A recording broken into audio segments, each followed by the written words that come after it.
যমুনা নদীর ভাঙন কবলিত এলাকার বাসিন্দাদের আধুনিক চিকিৎসা সেবা দিতে 2016 সালে সিরাজগঞ্জের সদর উপজেলার শিয়ালখোল এলাকায় 30.90 একর জায়গার উপর গড়ে তোলা হয় 500 শয্যার শহীদ মনসুর আলী মেডিকেল কলেজ হাসপাতাল। হাসপাতালটিতে ফিজিশিয়ান চিকিৎসকের 75টি পদ থাকলেও কর্মরত আছেন 58 জন। জেলার সর্ববৃহৎ হাসপাতালটিতে 10টি আইসিইউ বেড থাকলেও টেকনিশিয়ান না থাকায় পড়ে আছে।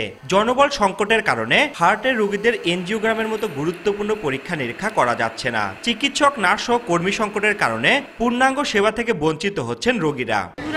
আসছি তা বলতেছে যে ডাক্তার নাই, কে প্রত্যেক দিনে কি এবার আসা যাওয়া যায়। হার্টের রোগীরা এসে ঘুরে যায়, বাইরে যেতে হয়, অনেক ভোগান্তি হয়। অনেক পরীক্ষা নিরীক্ষা কেন হয় না, আর আগেও এসেছিলাম, বলে বাইরে করতে হবে, এখানে সম্ভব না। চিকিৎসক সহ প্রয়োজনীয় জনবলের বিষয়ে স্বাস্থ্য বিভাগে চিঠি দেওয়া হয়েছে বলে জানিয়েছে হাসপাতালের পরিচালক।